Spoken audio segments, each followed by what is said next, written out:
பேரலை நேயர்களுக்கு வணக்கம். ரொம்ப அதிகமான விவாத பொருளாக மாற்றப்பட்டு கொண்டிருக்கக்கூடிய ஒரு முக்கியமான செய்தி தான்.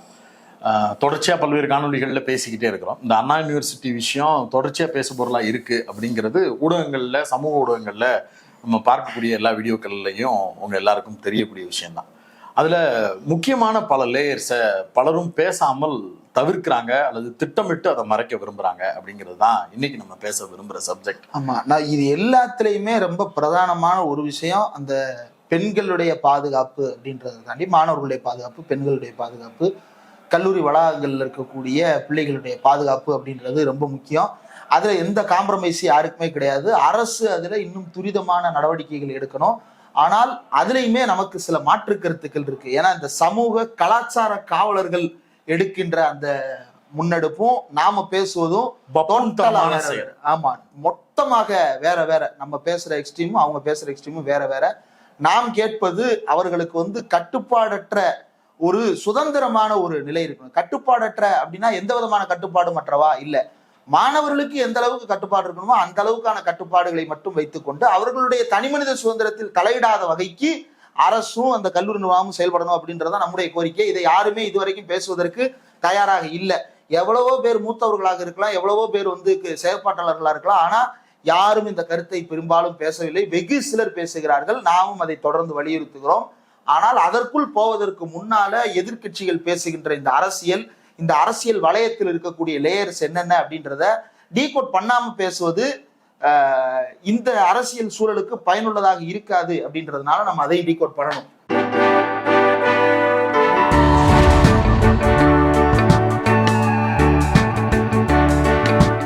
சம்பவம் நடைபெற்ற நாளிலிருந்து இப்போ வரைக்கும் கிட்டத்தட்ட ஒரு வாரம் ஆகியிருக்கு. இந்த ஒரு வாரமாக இது எப்போது பேசு பொருளாக மாறியது அப்படிங்கிறதுல இருந்தே இந்த பிரச்சனையினுடைய சென்ஸை நாம புரிஞ்சுக்கணும்னு நினைக்கிறேன். முதலில் இப்படி ஒரு சம்பவம் நடைபெறுகிறது. அந்த மாணவி 100க்கு கால் பண்றாங்க. அடுத்த நாள் அந்த இன்வெஸ்டிகேஷனுக்கு அந்த பெண் அழைக்கப்படுகிறார். அதற்கு பிறகு அந்த பெண் அந்த கல்லூரியில் இருக்கக்கூடிய அந்த குழு கிட்ட கோரிக்கைகளை வைத்ததன் அடிப்படையில் சம்பந்தப்பட்ட நபர் யாருன்னு உடனடியாக தேடுதல் வேட்டை நடைபெற்று பிடிக்கப்படுகிறார். அந்த ஒரு நாள் சும்மா இருந்தாங்களான்னு கேட்டா கிடையாது. சந்தேகத்திற்கு இடம்படியாக யாரெல்லாம் அந்த இடத்துல நடந்தாங்களோ அவங்க எல்லாரையும் காமனா கூப்பிட்டு ஜென்ரலான என்கொயரி அப்படிங்கிறது நடந்திருக்கு. அந்த என்கொயரி எல்லாத்துலயும் நடைபெற்று அவங்களும் அந்த இப்ப குற்றம் சாட்டப்பட்டு சிறையில் இருக்கக்கூடிய குற்றவாளி ஞானசேகரன் என்கிற நபரும் அப்போது விசாரணைக்குள் வந்தார். அவரும் விசாரிக்கப்பட்டு போனதுக்கு பிறகு இன்வெஸ்டிகேட் பண்ணி ஓகே இப்ப இந்த நபர் தான் அப்படிங்கிறத ட்ராப் பண்ணி அவரை தூக்கி உள்ள வைக்கிறாங்க. இது ஒரு ப்ராசஸா நடந்து முடிந்தது.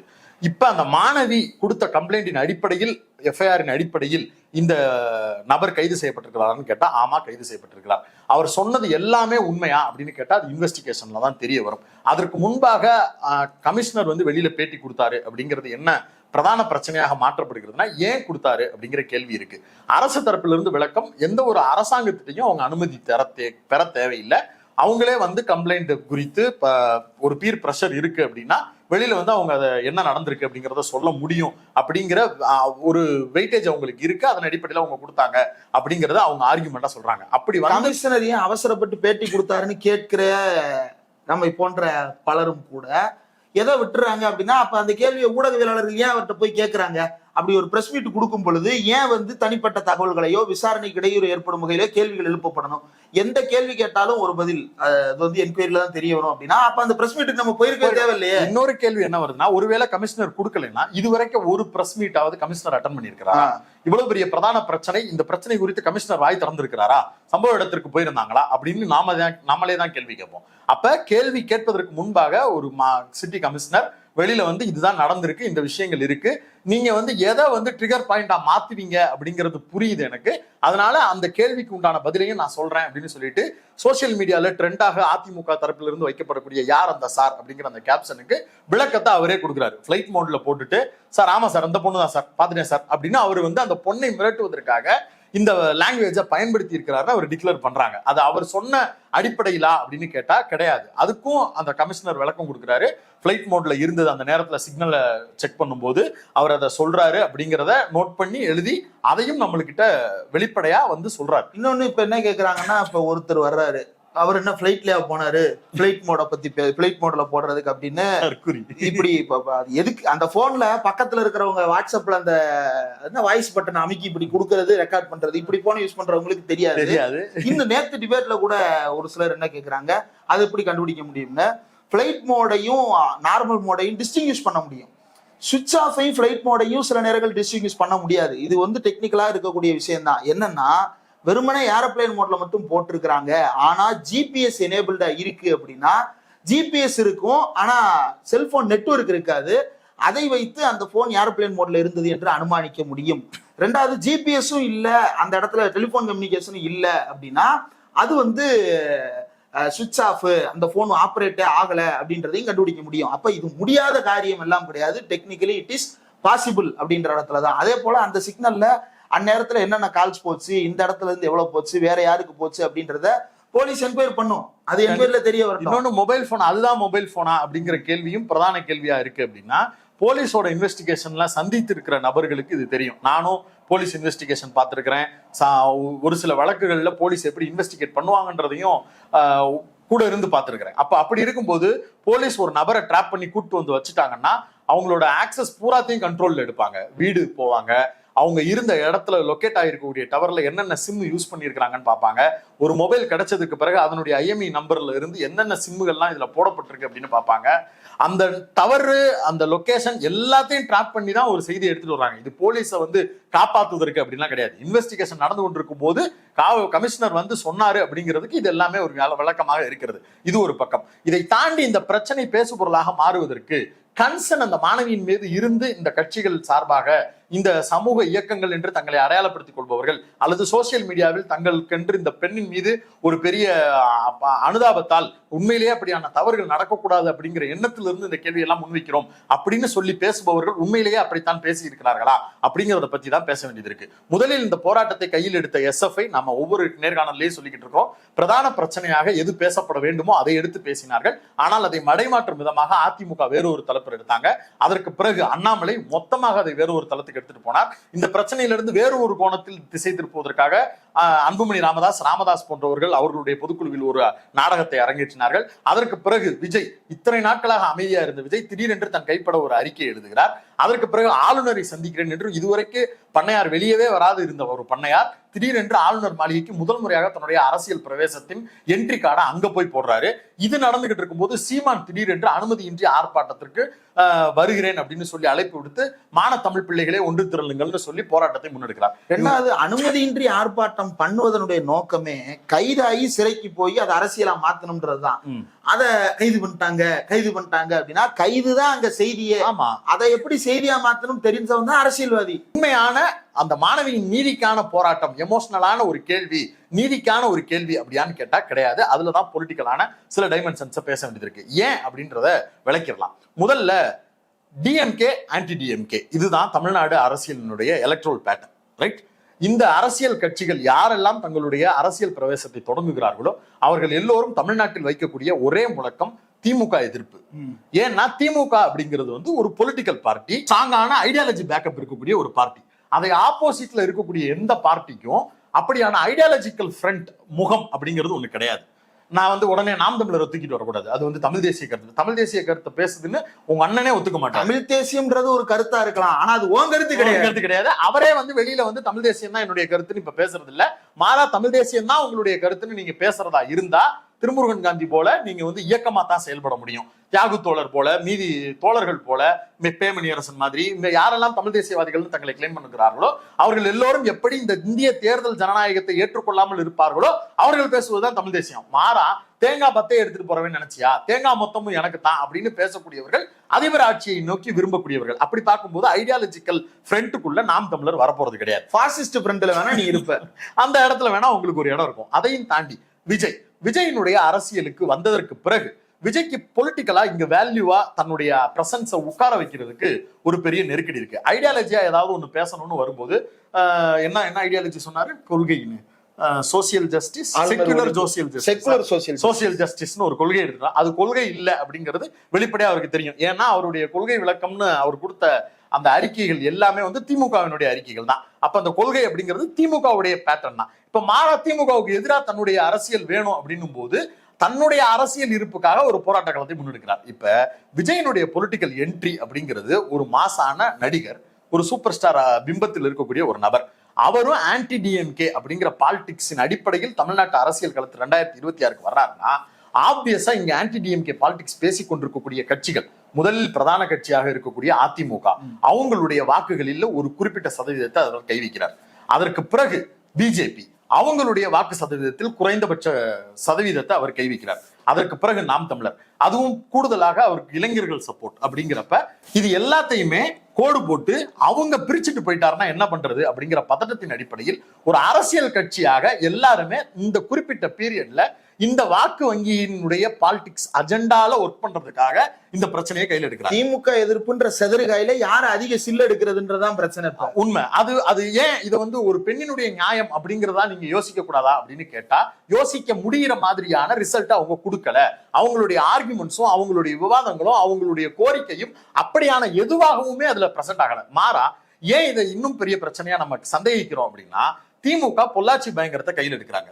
அந்த பொள்ளாச்சி பயங்கரத்தில் என்னென்ன பிரச்சனைகள் நடந்ததுங்கிறத மொத்தமா ஸ்டேட்மெண்ட்ஸா ரெடி பண்றாங்க. யார் யாருக்கெல்லாம் சம்பந்தம் இருக்கிறது, இந்த காட்சிகள் எதன் மூலமாக பதிவு செய்யப்பட்டது, எந்த எம்ஜிஆர் மன்ற நிர்வாகின்னு ஒருத்தர் இருந்தாரு, அதிமுகவின் நிர்வாகிகளுடைய தொடர்பு இதுல இருக்குன்னு பல டீடைல்ஸ தரவுகளோட எடுத்து போட்டு இந்த பெண்களுக்கு இந்த அரசாங்கம், அதிமுக அரசாங்கம் அவங்கள பாதுகாக்கிறதுக்கு இது வேலை பார்க்குது, அதனால இதன் மீது நடவடிக்கை எடுக்கணும்னு கிரவுண்டுக்குள்ள வந்து அவங்க ஒரு பிரச்சாரத்தை கையில் எடுத்தாங்க. அது சமூக ஊடகங்கள்லையும் களத்திலையும் பிரதான பிரச்சனையாக பேசு பொருளாக மாறியது. ஆனால் அதுலதான் ஒரு இஃப் இருக்கு. பொள்ளாச்சியில யார் ஜெயிச்சா? எந்த குற்றம் சாட்டப்பட்டு மிகப்பெரிய அளவிற்கு பிரச்சாரத்தில் பெயர் அடிபட்டதோ அவருடைய பிரசன்ஸே வந்து வெற்றியாக மாறுகிறது. பெரிய ராமராஜ்ய விரும்பி ஆகிய பொள்ளாச்சி ஜெயராமன் அவர்கள் அந்த தேர்தலில் வெற்றி பெறுகிறார். அப்ப எலக்ட்ரல் பாலிடிக்ஸுக்கும் இந்த சம்பவத்துக்கும் ஒரு பெரிய அளவுக்கான மேஜிக் நிகழ்ந்ததா அப்படின்னு கேட்டா கிடையாது. ஆனா பிரதான பிரச்சனையாக மாற்றுவதில் திமுக கையில் எடுத்த டூல்ஸ் இருக்குல்ல, அது ரொம்ப கன்வின்ஸா இருந்தது. பாதிக்கப்பட்ட பெண்களுடைய அடையாளங்களை ஹோல்டு பண்ணிக்கிட்டு அதை பிரச்சார யுக்தியாக எடுத்துட்டு போய் அதை செஞ்சாங்க. அது வந்து உடனடியாக சிபிஐ கையில் எடுத்து அதற்கு பிறகு அந்த வழக்கு எந்த விதத்திலையுமே இப்ப வந்து டெவலப் ஆகாம இருக்கிறதுக்கு பெருங்குற்றத்தை செய்து கொண்டிருக்கிறது. அது வேற தனி சாப்டர். ஆனா வேற ஒரு பேட்டர்ன்ல இருந்து அணுகிறதுக்கு கூட இங்க இருக்கக்கூடிய எதிர்கட்சிகள் அப்படியான மெசேஜை கையில் எடுக்கல. மாறா சாட்டையால் எடுத்து அடிச்சுக்கிறவேன்னு ஒருத்தர் வந்து நிக்கிறாரு. அது அவருடைய அரசியல் கெயின் இல்லாம வேற என்ன? அந்த மாணவிக்கு இதால ஏதாவது ஒரு இடத்துல தீர்வு கிடைச்சிருக்குமா? யார் அந்த சார்னு பிளக்கார்டு எடுத்துட்டு போய் நான் வந்து நிக்கிறேன் அப்படின்னு அதிமுக சொல்றாங்க. அந்த பாதிக்கப்பட்ட பெண்ணின் இடத்துல இருந்து நீங்க ஐடென்டிட்டியை ரிவீல் பண்ணுவதற்கு உண்டான அல்லது பக்கத்தில் அந்த பெண் தான் அப்படின்னு தெரிந்த நபர்கள் அந்த மாணவி கிட்ட திரும்ப போய் என்னப்பா அந்த யார் அந்த சார்னு பேசு வந்துகிட்டே இருக்கு, அந்த சார் யாருன்னு சொல்லு அப்படின்னு அந்த மாணவிகிட்ட கேட்கக்கூடிய நெருக்கடியை நீங்க கொடுக்குறீங்க. அண்ணாமலை அந்த எஃப்ஐஆரில் அந்த பெண் சொன்ன அந்த வாக்குமூலத்தை படித்து காட்டியதற்கு பிறகுதான் ஊடகங்கள்ல கூச்சமே இல்லாம புதருக்குள்ள உனக்கு என்ன வேலை அப்படின்னு மாரல் போலீசிங் பண்ற வேலையை ஆரம்பிக்கிறாங்க. அது போக இந்தியா கிளிட்ஸ் மாதிரியான ஊடகங்கள் மிக கொடூரமாக தம்ப்நெயில் வைக்கிறாங்க. புதருக்குள் இந்த இதில் இப்படி காயம், அதில் அப்படி காயம், அந்த மாணவி ஒரு மிருகம். இதெல்லாம் என்னன்னா, உங்களுக்கு இயல்பா ஒரு விஷயத்த மட்டும் சொல்லிடுறோம். பெண்கள் பாதிக்கப்பட்டிருக்காங்க அப்படின்னு ஒரு செய்தி வருதுன்னா அதுல இருக்கக்கூடிய கியூரியஸ் எலமெண்ட் பார்க்கக்கூடிய நீங்க எல்லாருமே கூட அதுல பெரும் பங்காற்றுகிறீர்கள். ஒரு செய்தியை இந்த மாதிரியான சம்பவத்தில் சொல்லப்படக்கூடிய செய்திக்கு நாம கொடுக்கக்கூடிய அந்த கியூரியஸான இம்பார்ட்டன்ஸ் இருக்குல்ல, அது ரொம்ப அபத்தமானது. இது குறித்து எந்த காணொலி வெளியிட்டாலும் அதை பார்ப்பதற்கு ஆளாளுக்கு ஒரு கோணம் வைக்க முடியும். இந்த மாணவி யார் தெரியுமா, அந்த மாணவியினுடைய பின்புலம் என்ன தெரியுமா, அந்த மாணவி ஏன் அங்கே போனார் தெரியுமா, அவருடன் இருந்த நபர் யார் தெரியுமா, அந்த நபர் யார் தெரியுமா. இன்னைக்கு இதை பேசுற இதே வாய்கள் கள்ளக்குறிச்சியில அந்த மாணவி ஒரு பையனை காதலிச்சான்னு ஒரு 11ஆம் கிளாஸ் 12ஆம் கிளாஸ் படிக்கிற பிள்ளைக்கு எப்படி ஒரு மாரல் போலீசிங் பண்ணிட்டு இருந்தாங்க. அந்த குழந்தையினுடைய மாண்பை சிதைக்கும் விதமா அவ்வளவு அயோக்கியத்தனமான வாதங்களையும் முன்வைத்த நபர்கள் இவர்கள் எல்லோரும். அப்படி ஒரு பக்கம் பேட்டர்ன் நடந்துட்டு இருக்கும்போது அரசியல் கட்சிகளுக்கு அப்படியே வருவோம். இதே பொள்ளாச்சி விவகாரம் நடந்த போது இன்னைக்கு ஆர்ப்பாட்டம் போராட்டம் என்று கையில் எடுத்திருக்கக்கூடிய நாம் தமிழர் ஒருங்கிணைப்பாளர் சீமான் என்ன செய்து கொண்டிருந்தார்? அவர் அரசியல் கட்சி தானே நடத்துறார், தனியா தானே நடத்துறார். நீங்க சொல்லும்படியான ஐடியாலஜிக்கல் பேட்டர்ன்ல தானே ஒர்க் பண்றேன்னு சொல்றாரு. பொள்ளாச்சி சம்பவம் நடைபெற்ற போது சீமான் ஏதோ குண்டூசி சத்தம் போல இருந்தது போல அமைதியாக இருந்தார். ஏன் இந்த கேள்வியை திருப்பி வைக்கிறோம்னா, அவ்வளவு கொடூரமான ஒரு செயல் நடந்திருக்கு. அந்த கட்சி குறித்து எந்த எதிர்ப்புகளையும் சமூக ஊடகங்களையும் சரி பிரதான பிரச்சனையாகவும் மாற்றாத சீமான், நான் வேணா பேசட்டுமா, அந்த கட்சி சேர்ந்து இருக்கட்டும்னு நான் வேணா முயற்சி எடுக்கட்டுமா? சீமான் மாதிரியான நபர்களால என்றைக்குமே ஒரு பெண்ணின் பார்வையில இருந்து சிந்திக்க முடியாது. அது இப்ப ரீசெண்டா காளியம்மாள் விவகாரத்துல எல்லாம் இல்ல, இவர் இதற்கு முன்பு இந்த கட்சியெல்லாம் ஆரம்பிக்கிறதுக்கு முன்னாடி அவர் பேசின பேச்சுக்களே அதற்கு சான்று. பெண்ணியத்துக்கும் சீமானுக்கு என்ன சம்பந்தம்? நான் இலங்கைக்கு போனால் என்ன செய்வேன் தெரியுமா அப்படின்னு, அந்த பெண்களை நான் என்னெல்லாம் செய்வேன்னு மேடல பேசினவர் தானே இவரு. அந்த அளவுக்கு மோசமான பெண்கள் குறித்தான புரிதல் மட்டம் இருக்கு. அவங்கள அதாவது ஒரு உடைமை, அந்த உடைமையை சிதைப்பதன் மூலமாக இன்னொரு ஆணை சீண்டுவது, இவ்வளவுதான் உங்களுடைய நோக்கம், இவ்வளவுதான் பெண்கள் குறித்த பார்வை. எந்த அரசியல் தலைவராவது சொல்லுவாரா போன் கால்ல அவன் காசு பணத்தோடு இருக்கிறதுலாம் பிரச்சனை இல்லடா, வெள்ள வெள்ளையா பிகர்களோட இருக்கிறான்னு யாராவது ஒரு அரசியல் தலைவர் சொல்லலாம். அப்படி சொன்ன நபருக்கும் பெண்களின் மாண்பை சிதைப்பதாகவும் வீறு கொண்டு தமிழினமே, மானம் உள்ள தமிழினமே திரண்டு வாரின்னு சொல்லுவதற்கும் ஏதாவது ஒரு விதத்துல சம்பந்தம் இருக்கா? அப்ப சீமான் பேசுவது அப்படிங்கிறது அப்பட்டமான அயோக்கியத்தனமான திமுக வெறுப்பு அரசியல்ல இருக்கக்கூடிய தன்னுடைய வாக்கு வங்கியை உறுதிப்படுத்த வேணும். விஜய் வந்ததுக்கு பிறகு அதுல தன்னுடைய ஹோல்டு போயிடும் அப்படிங்கிறதுக்காக இத்தனை ஆண்டு காலம் இல்லாத அளவிற்கு சீமான் திடீரென்று அனுமதின்றார் ஆர்ப்பாட்டம். நான் உடனே கைதாகிறதுக்கு உண்டான வேலை. ஏன்னா விஜய் நேத்து ஸ்கோர் பண்ணிட்டாரு, முந்தா நேத்து அண்ணாமலை ஸ்கோர் பண்றாரு, அதற்கு முன்னாடி எடப்பாடி பழனிசாமி ஸ்கோர் பண்றாரு. இந்த இடத்துல நம்மளுடைய இருப்பு இல்லாம போயிருமேன்னு தங்களுடைய சுய அரசியல் லாபத்துக்காக ஒரு வேடத்தை கட்டி கொண்டு இறங்குகிறார்கள். இது அந்த பெண்ணுக்கு எந்த விதத்திலையும் நீதியை பெற்று, இது எல்லாமே அரசுக்கு அழுத்தம் கொடுக்கறதுக்காக செய்யறாங்க. இது எப்படி அரசியல் அழுத்தமா மாறும்? அரசுக்கு இது எப்படி அழுத்தமாகும்? அதுக்கு ஒரு விளக்கம் மட்டும் சொல்லுங்களேன். இப்ப நடவடிக்கை எடுக்க அந்த நபர் கைது செய்யப்பட்டிருக்கிறார். இதை தாண்டி ஒரு அழுத்தம்னா என்ன அழுத்தம் கொடுக்கப்படுது? சொல்ல போனா அரசாங்கத்தை ரொம்ப கம்ஃபர்டபுளான பொசிஷனுக்கு தள்ளிடுச்சு. என்ன பிரச்சனை வரும்ன்றத நான் தெளிவா சொல்றேன். உண்மையிலேயே அந்த பெண்ணுக்கோ அல்லது இனி ஒரு கல்லூரி மாணவிக்கோ இப்படியான சம்பவம் நடைபெறக்கூடாது அப்படின்னு நீங்க நினைக்கிறீங்கன்னா, 6 பல்கலைக்கழகங்களில் துணைவேந்தர்கள் நியமிக்கப்படாமல் வைத்திருக்கிறார் ஆளுநர் ஆர்.என். ரவி. அவருடைய நிர்வாக குளறுபடி ஏற்படுத்தியதன் விளைவாகத்தான் இவ்வளவு பெரிய குற்றம் நடந்திருக்குன்னு திருப்பி ஒரு வார்த்தை அப்படி கேட்டுறதுக்கு உங்களுக்கு என்ன தயக்கம் இருக்கு? என்ன பயம்? இவர் காலேஜுக்கு வர்றாருன்றதுக்காக ஒரு மாணவரை கிட்டத்தட்ட நிர்வாணப்படுத்தி கருப்பு கலர்ல ஜட்டி போட்டிருக்கியான்னு பாக்குறதுக்கு உடலையே நிர்வாணப்படுத்தி நிக்க வச்சாங்களா தஞ்சாவூர்ல? ஆமா, பாலியல் அத்துமீறல் இல்லையா?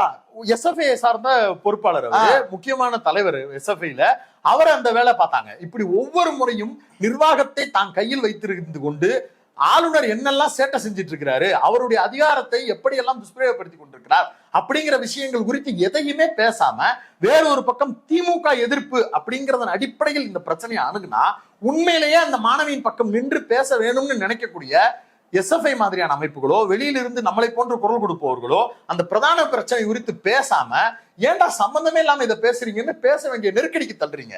இந்த பிரச்சனை யார் மூலமாக ஐடென்டிஃபை பண்ணப்பட்டது, அதை நோக்கி என்ன நடந்திருக்கு, அதனுடைய தீர்வு என்னன்னு யாருமே ஆர்கியூ பண்ண மாட்டேங்கிறாங்க.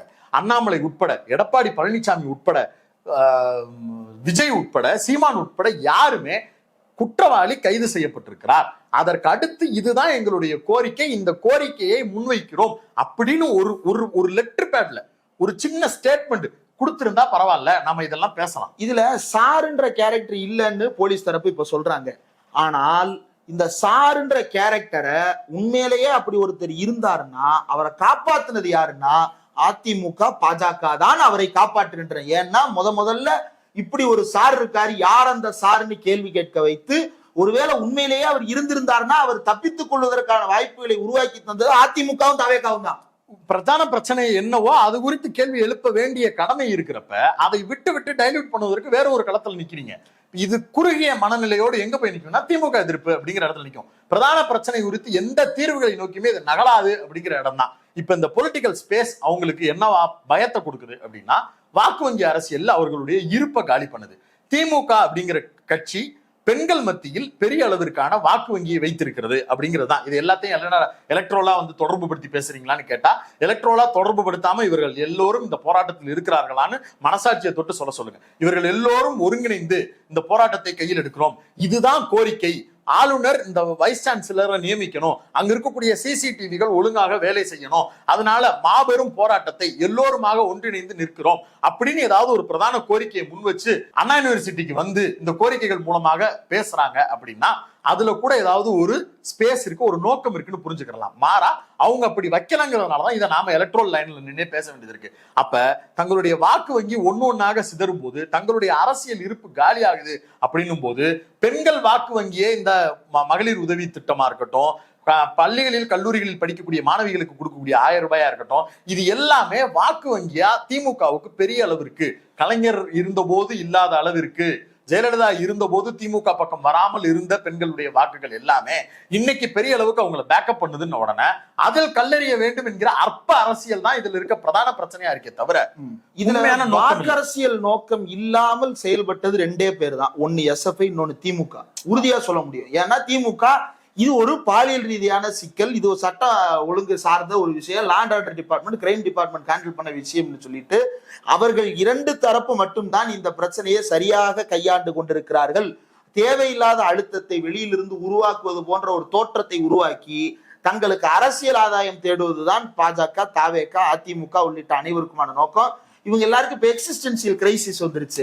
விஜய் ஒரு அறிக்கை போட்டாருன்னா ஆட்டோமேட்டிக்கா எல்லாரும் நியூஸ் எடுத்துறாங்க. ஏன்னா இவர் பேரை போட்டாலே ஓடுது அப்படின்னு சொல்லிட்டு ஆட்டோமேட்டிக்கா நியூஸ் எடுத்துறாங்கன்னு சொல்லிட்டு தானும் ஏதாவது ஸ்டண்ட் அடிச்சு காட்டணும் அப்படின்னு சொல்லிட்டு என்னைக்குமே ரோட்டுக்கு வந்து ஆர்ப்பாட்டம் பண்ணாத நாம் தமிழர் கட்சி இன்னைக்கு ரோட்டுக்கு வருது. அந்த எலக்ட்ரல் கிரைசிஸ பிரதான பிரச்சனையா வச்சா உண்மையான நோக்கம் சிதறம். அந்த சிதறல் வேலையை சாதகமாக்குகிறது, இந்த அரசுக்கே அதை சாதகமாக்கி கொடுக்கிறார்கள் அப்படிங்கிற வேதனையும் இதில் இருக்கிறது. உண்மையான பிரதானமான பிரச்சனைய அரசாங்கம் டீல் பண்ண வேண்டிய நெருக்கடி இருக்கு. சிசிடிவி கேமராக்கள் போடுவதற்கும் அந்த நிர்வாகத்தை செயல்படுத்தி கொண்டிருக்கக்கூடிய ஆளுநருக்கு ஒரு பெரிய பிரஷரை அரசு தரப்பில் இருந்து போடுவதற்கும் மாறாக இதை ஒரு கோரிக்கையாக முன்வைத்து சட்டமன்றத்தில் விவாதமாக மாற்றி ஆளுநர் கட்டுப்பாட்டுல இந்த பிரச்சனை எல்லாம் இருக்கு, அதனாலதான் நாங்க துணைவேந்தர் பொறுப்பையும் வேந்தர் பொறுப்பையும் மாநில முதல்வரே எடுத்துக்கிறதுக்கு கோரிக்கை வைக்கிறோம்னு அரசு தரப்பிலிருந்து பொலிட்டிக்கலாவே இது ஒரு பெரிய மூவா மாத்த முடியும். ஆனா அதை வேண்டுமென்றே திசை திருப்பணும்னு இன்னைக்கு இருக்கக்கூடிய திமுக வெறுப்பை மட்டுமே பிரதானமாக கொண்டிருக்கக்கூடிய, தங்களை ஜேர்னலிஸ்டுகள் என்று அடையாளப்படுத்திக் கொண்டு, தங்களை ஊடகவியலாளர்கள் என்று தங்களை அடையாளப்படுத்திக் கொண்டு, தங்களை ஒரு அரசியல் கட்சி என்று அடையாளப்படுத்திக் கொள்ளும் வாட்ஸ்அப் கம்பெனிகள் உட்பட எல்லாமே இந்த வேலையை தான் செய்தே தவிர அந்த மாணவியினுடைய நலனில் இருந்தோ அதனுடைய மாண்பில் இருந்தோ அவர்களுக்கு தீர்வு வேணும் அப்படிங்கிற இடத்துல இருந்தோ பேசுவதே இல்லை அப்படிங்கிற விஷயத்தை தான் பதிவு செய்ய விரும்புறோம். இதுல ரொம்ப சேஃபா தப்பிச்சுக்கிற ஒரு கேங் இருக்கு. அந்த கேங் இதுல எல்லா திரைக்கு பின்னாலையும் ஒளிந்து கொண்டு அந்த கேங்கு எஃப்ஐஆரை பத்தி பேசும், அந்த கேங்கு சாரை பத்தி பேசும், அந்த கேங்கு இன்னும் கொஞ்சம் கியூரியஸா அந்த கேங்கை தூண்டுனீங்கன்னா அந்த பொண்ணு ஏன் புதருக்குள்ள போச்சு அப்படின்னு நிக்கும். கலாச்சார காவலர்கள், அது கலாச்சார காவலர்கள் கலாச்சாரத்தின் பெயரால் நடத்தப்படும் அசிங்கம், அருவருப்பு. பூமர் அங்கிள் பூமர் ஆன்டிஸ் மாதிரி உட்கார்ந்து பேசுறதுக்கு நீங்க உங்களுக்கு ஊடகத்துல இடம் கொடுக்கல. நீங்க மெயின் ஸ்ட்ரீம் சேனல்ல உட்கார்ந்துகிட்டு எதுக்கு சார் 8 மணிக்கு லைட் இல்லாத இடத்துக்கு போகணும், போனா இப்படிதான் சார் நடக்கும், அப்புறம் அந்த விட்டுட்டு ஓடுறான் சார் ஒரு பையன், அவனை போய் ஒரு நபர்னு நீங்க எப்படி சார் ஐடென்டிஃபை பண்ணி அப்படியான நபர்களை நீங்க தேர்ந்தெடுத்து காதலிக்கிறீங்க அப்படின்னு அந்த பொண்ணுக்கு லெக்சர் எடுக்கிறது, இந்த சமூகத்தில் இருந்து வரக்கூடிய அயோக்கியத்தனமான அருவருப்பான வாதத்தை எடுத்து கொண்டு விக்டிம் கிட்ட வைக்கிறது இருக்குல்ல, இது பச்சை அயோக்கியத்தனம். இந்த அயோக்கியத்தனத்தை அங்கிள் ஆன்டிஸ் உட்கார்ந்து பேசுறது இருக்குல்ல, இது மன்னிப்பே இல்லாத பெருங்குற்றம். தூக்கி கொண்டு போய் உள்ள வச்சு ஜெயில வைக்கணும். நீ எதன் அடிப்படையில் இதை பேசுற? உன் வீட்டுல ஒரு பொண்ணுக்கு நடந்தா நீ இப்படிதான் பேசுவ அப்படின்னா உன் வீட்லயே நீ பேசக்கூடாது. உன் பாதிக்கப்பட்ட நம்ம வீட்டுல இருக்கக்கூடிய பெண்ணே வெளியில எங்க அப்பா இப்படி சொன்னாரு, எங்க தாத்தா இப்படி சொன்னாருன்னு சொன்னாங்கன்னா நீங்க எல்லாம் உள்ள தூக்கி உள்ள ஜெயிலுக்குள்ள உட்காந்து கழுவிங்க வேண்டிய ஆளுங்க. நீங்க பேசுறது எல்லாமே இந்த சமூகத்தில் தங்களுக்கு இழைக்கப்பட்டிருக்கக்கூடிய அநீதி குறித்து பேச வரக்கூடிய ஒரு ஆணோ ஒரு பெண்ணோ ஒரு இளைஞரோ ஒரு இளம்பெண்ணோ சமூகத்தில் யாரோ ஒரு நபரையோ வரக்கூடாது. நீ வந்தா உன்னையே நான் பிளேம் பண்ணுவேன், உன்னையே நான் கேவலப்படுத்துவேன்னு சொல்லக்கூடிய வாதங்கள், இதை வெட்கமே இல்லாமல் கூச்சமே இல்லாமல் ஒரு மெயின் ஸ்ட்ரீம் ஊடகத்துல உட்கார்ந்துக்கிட்டு பேசுறாங்க. அதையும் அங்க இருக்கக்கூடிய பேனல் டிஸ்கஷன்ல இருக்கக்கூடிய நபர்கள் ஆதரிக்கிறாங்க அப்படிங்கிறது, அது குறித்து மௌனமாக கடக்கிறாங்க அப்படிங்கிறது பெரும்பான்மையினுடைய வக்ர புத்திக்கு தீனி போடலாம். ஆனா அந்த சமூகத்தில் அது ஏற்படுத்தக்கூடிய தாக்கம் இருக்குல்ல, அது ரொம்ப குரூரமா இருக்கும். நாளைக்கு என் வீட்டுல வளரக்கூடிய என்னுடைய தங்கச்சியவோ என்னுடைய அக்காவையோ எங்க அம்மா எப்படி டீல் பண்ணுவாங்க, என்னுடைய குடும்பத்தில் இருக்கக்கூடிய சுற்றத்தார் எப்படி டீல் பண்ணுவாங்கன்ற இடத்துல இருந்து யோசிச்சு பார்த்தா அது அயோக்கியத்தனமான ஒண்ணு. என்னை நம்பி வரக்கூடிய ஒரு சகோதரி என் கூட ஒரு இடத்துக்கு வர்றாங்க அப்படின்னா அது சகோதரி தான், ஆனா நீ எதுக்கு அவனோட போனன்னு நீ கேட்கறது இருக்குல்ல, அது பச்சை அயோக்கியத்தனமான வாதம். ஆண் நண்பர்களோடு நீ பழகவே கூடாது, பெண் தோழியோடு நீ பேசவே கூடாது அப்படிங்கிற எல்லா நெருக்கடியும் அது உருவாக்கும். மாறா அப்பா அம்மா கையை பிடிச்சிக்கிட்டு நடந்தா மட்டும்தான் அந்த சமூகத்துல நீ நடக்கணும், இல்லைன்னா நீ சமூகத்துக்குள்ள நடமாடவே கூடாது, 6 மணிக்கு விளக்கு வச்சதுக்கு பிறகு நீ எப்படி வெளியில வருவ அப்படிங்கிற சிக்கலை நோக்கி கொண்டு வரும். இதை சும்மா ஆதாரம் இல்லாம சொல்லல. அண்ணா யூனிவர்சிட்டி இவ்வளவு பிரச்சனை நடந்ததுக்கு பிறகு பெண்களும் ஆண்களும் மாணவர்கள் யாருமே 6:30 மணிக்கு மேல வெளியில போக கூடாதுன்னு ரூல்ஸ் போடுறாங்க. ஆமா, இது என்னைக்கு வந்து நிக்கும்? இந்த பிரச்சனையை முறியடிக்கிறது எப்ப? ஏற்கனவே பல்கலைக்கழக வளாகங்கள்ல காவல்துறையினரை நிறுத்தி வைப்பதால் வரக்கூடிய பிரச்சனைகள்னு மாணவர்கள் அதன் தரப்பில் இருந்து பல பிரச்சனைகளை தங்களுடைய சிக்கல்களா கோரிக்கை வச்சுக்கிட்டு இருக்காங்க. இப்ப இவ்வளவு பெரிய கட்டுப்பாடுன்ற பேர்ல நீங்க விதிக்கும் போது அதிகாரத்தை கொடுக்கிற வரைக்கும் தான் பாஸ் நம்ம வந்து என்ன பண்ணாங்கன்னு கேட்க முடியும். ஆனா பவர் சென்டர்ஸுக்கு, அதுவும் காவல்துறை மாதிரியான கட்டுப்பாடற்ற சுதந்திரம் இருக்கக்கூடிய நபர்களுக்கு நீங்க ஒரு பவரை கொடுத்தீங்கன்னா அவர்கள் செய்யக்கூடிய நடவடிக்கைகள் எல்லாம் ஜீர்ணிக்கவே முடியாது. அவங்க உள்ளுக்குள்ள பல்கலைக்கழகங்கள்லயும் சரி மாணவர்கள் மீதும் நிகழ்த்தக்கூடிய வார்த்தை போர் இருக்குல்ல, அது ரொம்ப கொடூரமா இருக்கும். சும்மா டிஸ்கஸ் பண்றேன்னு நடந்து போனா கூட, ஏற்கனவே இந்த சம்பவம் நடந்துச்சு, இவனை சஸ்பெக்ட் தூக்கி உள்ள ஏத்துன்னு ஒரு போலீஸ் செஞ்சார்னா நீங்க அப்பெல்லாம் வந்து அப்ப என்ன சொல்லுவீங்க? கல்லூரி வளாகத்தில் ஜனநாயகம் இல்லையா, நடமாடக்கூடாதா, போகக்கூடாதா? அப்ப பிரச்சனையினுடைய உண்மையான சென்ஸை மாத்திட்டு ஒரு கட்டுப்பாடற்ற அதிகாரத்தை நாங்க வந்து நேர்மையா இருக்கிறோம், நிர்வகிக்கிறோம் அப்படிங்கிற பேர்ல ஒரு பெரிய வெயிட்டேஜ் அங்க கொடுத்தீங்கன்னா அதுவும் பெரிய சிக்கலை கொண்டு வரும். இன்னொன்னு, இதுல இடதுசாரிகளா தங்களை அடையாளப்படுத்திக்கிற ஒரு சிலர், இடதுசாரிகளான்னு எனக்கு தெரியல, ஆனா அப்படிலாம் கிளைம் பண்ணிக்கிறாங்க. அப்படி பண்ணிக்கிட்டு ஸ்டேட்னா என்னன்னு உனக்கு தெரிஞ்சும் நீ வந்து போலீஸ் தரப்பு கட்டுப்பாடு இதெல்லாம் பேசுறன்னா, போலீஸ்ன்றது ஸ்டேட்டினுடைய டைரக்ட் ரெப்ரசன்டேட்டிவ், மக்களோட ஸ்டேட் டைரக்டா இன்டராக்ட் பண்ற ஒரு இடம் போலீஸ் தான். அது கையில அதிகாரத்தை குவிக்கும் பொழுது அது எவ்வளவு கேடாக போய் முடியும் அப்படின்றது தெரிந்தும் இதெல்லாம் பேசுறீங்க அப்படின்னா நீங்க வேற எதையோ நோக்கமா வச்சு செயல்படுறீங்கன்ற சந்தேகங்கள் வருது. ரெண்டாவது, இதுல வந்து அந்த பெண்களுக்கோ அந்த மாணவர்களுக்கோ நாம பேச வேண்டியது அவர்களுடைய சுதந்திரமான காதலிக்கும் உரிமையை பற்றி. அந்த சுதந்திரமான காதலிக்கும் உரிமையை பற்றி பேசுவதற்கு அண்ணாமலை தயாரா? அண்ணனாக இருக்கிறேன் என்று சொல்லுகிறாரே, என்னுடைய தங்கைகளை சுதந்திரமாக காதலிக்க அனுமதியுங்கள் என்று பேசுவதற்கு விஜய் தயாரா? என்னுடைய பிள்ளைகளை சுதந்திரமாக செயல்படுவதற்கு அனுமதியுங்கள், அவர்கள் காதலிக்க உரிமை உண்டு பேசுவதற்கு எடப்பாடி பழனிசாமி தயாரா? நிர்மலா பெரியசாமி தயாரா?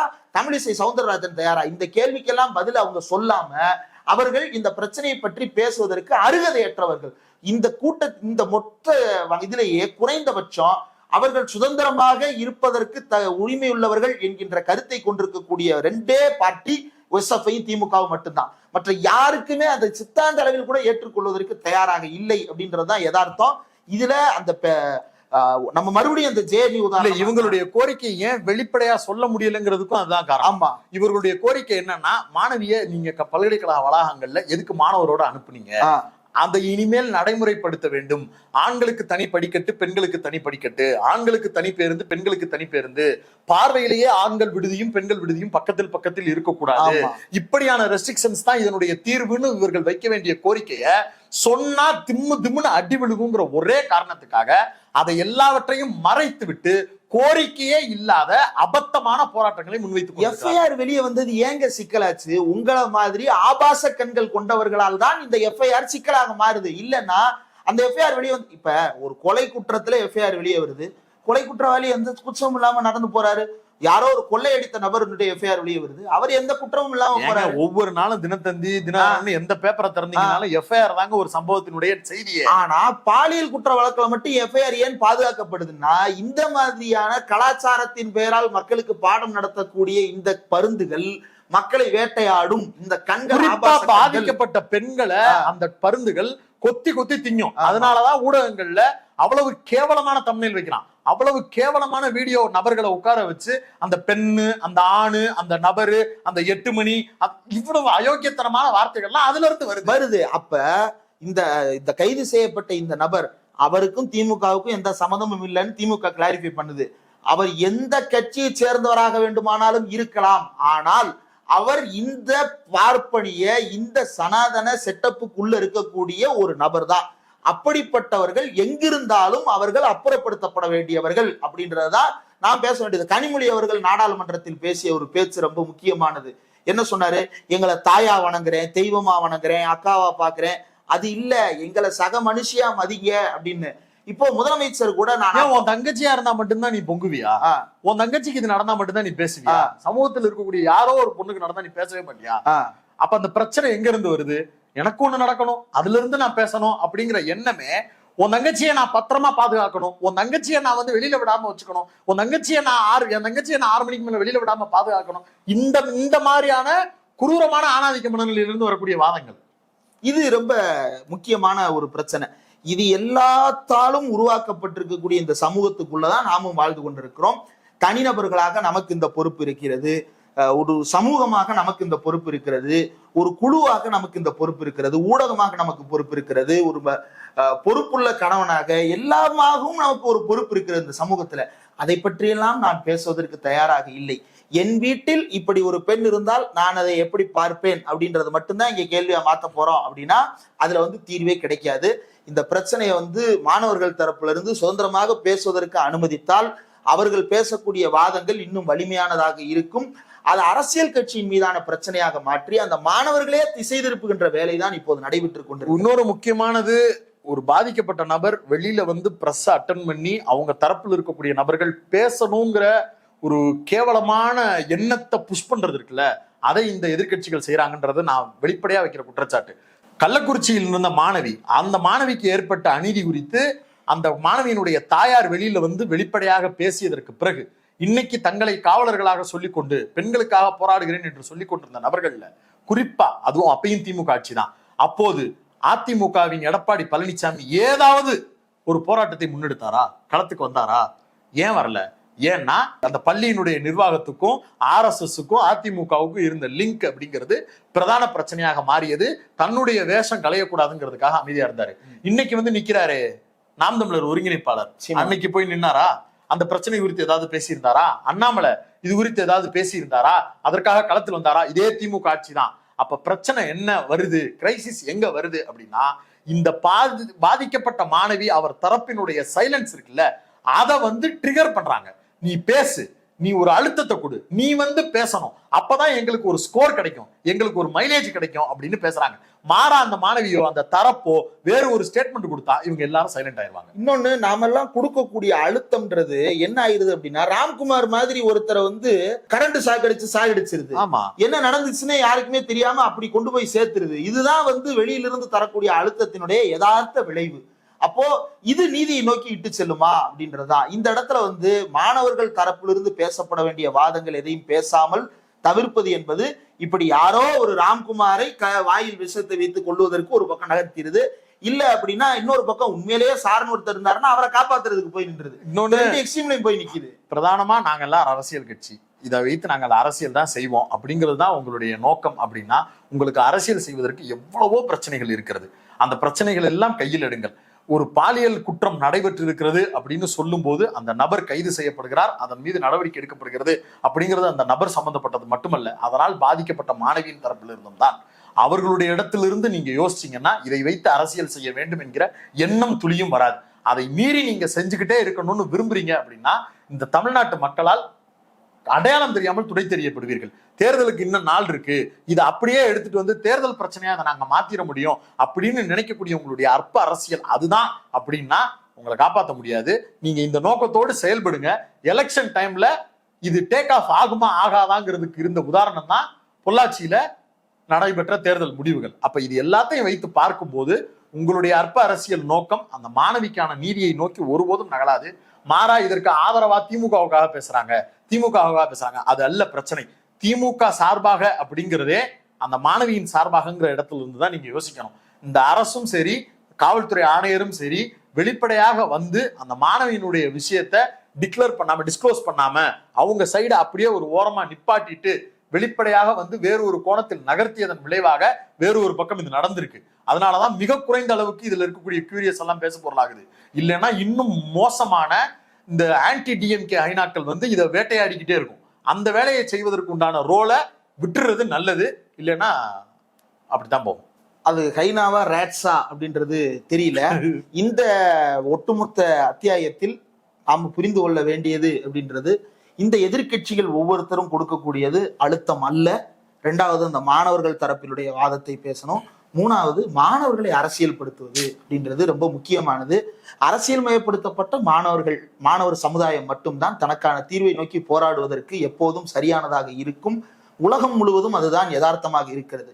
ஏன் ஜேஎன்யூ வைப்ரண்டா இருக்கு? ஜேஎன்யூல ஏபிவிபி அட்டாக் பண்ணுது, ஆனால் அதை தாண்டி ஜனநாயக சக்திகளால் எழுச்சி பெற முடிகிறது என்றால் அந்த மாணவர்கள் அரசியல்மயப்படுத்தப்பட்டிருக்கிறார்கள். ஏபொலிட்டிக்கலாக விஜய் மாதிரியான ஏபொலிட்டிக்கலான நபர்கள் வந்து பாலிட்டிஷியன்ற பேர்ல உலாவ வரும் பொழுது இந்த சிக்கல்கள் தீராது அப்படின்றத புரிந்து கொள்ளணும். விஜய் எங்காவது ஒரு இடத்தில் பெண்கள் பாதுகாப்பு குறித்து இதையெல்லாம் நடவடிக்கை எடுங்க அப்படின்னு வலியுறுத்தல் கொடுத்திருக்கிறாரா? எந்த மேடையிலையாவது திமுக அதிமுகலையோ அல்லது வந்து பாஜகவிலையோ அல்லது தாவேக்காலையோ ஏதாவது ஒரு மேடையில இதெல்லாம் நடவடிக்கை எடுக்கணும், இதை செய்ய ஒரு ஆக்கப்பூர்வமான தீர்வை கொடுத்திருக்கிறாங்களான்னா இல்ல. சாரை கைது பண்ணுன்னு கேட்கறது காரணம் என்னன்னா, உனக்கு கியூரியாசிட்டி தேவை, அந்த மிருகம் யார் அப்படின்னு இருக்கக்கூடிய ஒரு அறிப்பு. ஏங்க, நாட்டுல நடக்கிற எல்லா பிரச்சனைகளுக்கும் இலுமினாட்டி தான் காரணம்னு சொல்ற மாதிரி அது மாதிரி அரசை நோக்கி கேள்வி எழுப்பணும்னு நாம போராடிக்கிட்டு இருக்கிறோம், நம்மளுடைய கோரிக்கைகளை முன்வைக்கிறோம்னு இடதுசாரிகள் போராடும் போது உண்மையான எதிரி இந்த அரசாங்கம் கிடையாது, இந்த அரசாங்கத்தை பின்னாடி இருந்து இயக்கக்கூடிய 13 குடும்பம், அதுக்கு பேர் இலுமினாட்டின்னு சொல்ற மாதிரி இந்த வேலையை கையில் எடுத்திருக்கிறாங்க. இது உண்மையிலேயே மிக மோசமான அயோக்கியத்தனமான நடைமுறை. இந்த வேலைகளுக்கு ஊடகங்கள் தீனி போடுவது அப்படிங்கிறது பச்சை அயோக்கியத்தனம். அந்த வேலையை விட்டுட்டு ஆக்கப்பூர்வமான அரசியலுக்கு வரணும். நான் இன்னும் வெளிப்படையா சொல்றேன், நியூ இயர், அதுக்கு பிறகு இன்னும் ஒரு 2 நாள் பொங்கல், இந்த வேலைகளோடு இவர்கள் நீர்த்து போவார்களே தவிர. நிச்சயமா அது நீர்த்து போவது அப்படின்றதுதான் ரொம்ப எதார்த்தம். வேறு ஒரு, அதாவது இல்லாத எதிரியை காட்டி, இப்ப எப்படி வந்து அம்பேத்கரை பற்றி பேசுவதற்கு பதிலாக கடவுள் பெயரை சொன்னால் சொர்க்கம் கிடைக்கும், ஏன் சொர்க்கம் நரகம்னு பேசுறான்? நீ அப்பதான் சமூகத்துல இருக்கிற பிரச்சனையை பார்க்க மாட்டேன். உன்னுடைய கஷ்டத்துக்கெல்லாம் காரணம் கடவுள், உனக்கு மேல இருக்கிற இன்னொரு சாதிகாரம் இல்ல அப்படின்னு நினைச்சு நீ கடவுளை நோக்கி பேச ஆரம்ப அப்படின்னு சொல்லிட்டு ஒரு கற்பனாவாதத்துக்குள்ள தள்ளுவது. அந்த மாதிரியான ஒரு கற்பனாவாதம் இதிலும் உலாவ வருது. உண்மையிலேயே யார் அந்த சார் என்கிற கேப்ஷன் எடுபடுமே. ஆனால் இந்த ஒரு மாணவி மட்டுமல்ல, எத்தனையோ மாணவிகளுக்கு அந்த சார் துன்புறுத்தல் கொடுத்துருக்கணும்ல. இந்த ஒரு மாணவி மட்டும் இல்ல, காலேஜ்ல பல ஆயிரக்கணக்கான மாணவிகள் இருக்கிறாங்கல்ல. யாராவது ஒருவர் ஆமா இப்படி ஒரு ஆசிரியர் இருக்கிறார், தொடர்ச்சியாக இந்த பிரச்சனை எங்களுக்கு இருக்கிறதுன்னு யாராவது வந்து பேசியிருக்கிறாங்களா? பேசுவாங்க. உண்மையிலேயே அப்படி ஒரு பிரச்சனை இருந்தா this is the right time to wake up. அப்படி வரும் பொழுது அந்த மாணவர்களோடு நாம் துணை நிற்போம் அப்படின்றதுதான் நாம் அவர்களுக்கும் சொல்லிக் கொள்ளக்கூடிய ஒரு விஷயம். மக்கள் இந்த விஷயத்துல சமூக வலைதளத்தில் எழுதும் பொழுது பெரிய கனவான்களை போல, பெண்ணுரிமை காவலர்களை போல எழுதுவதும், வீட்டிற்குள்ள அப்படியே திரும்பிட்டு எங்க போற உட்காரு அப்படின்னு இருப்பது அப்படின்றது. 6 மணிக்கு மேல வெளில போற எல்லாரும் உங்களை நீங்களே சுய பரிசோதனை செய்யுங்க. நீங்க வந்து மீடியால பேசும் பொழுதும், நீங்க வந்து சமூக வலைதளங்கள்ல எழுதும் பொழுது எழுதுறீங்கல்ல, உங்க வீட்டுல இருக்கக்கூடிய பெண் குழந்தைய உங்க வீட்டுல இருக்கக்கூடிய உட்காரு அப்படின்னு சொல்ற போது உங்களுக்கு நெஞ்சுக்குள்ள கைனா கடிச்சது மாதிரி வந்து வலி ஏற்படணும் அப்படின்றதுதான் நாம் பேசுவதனுடைய நோக்கம். பொறுத்திருந்து பார்ப்போம். நன்றி.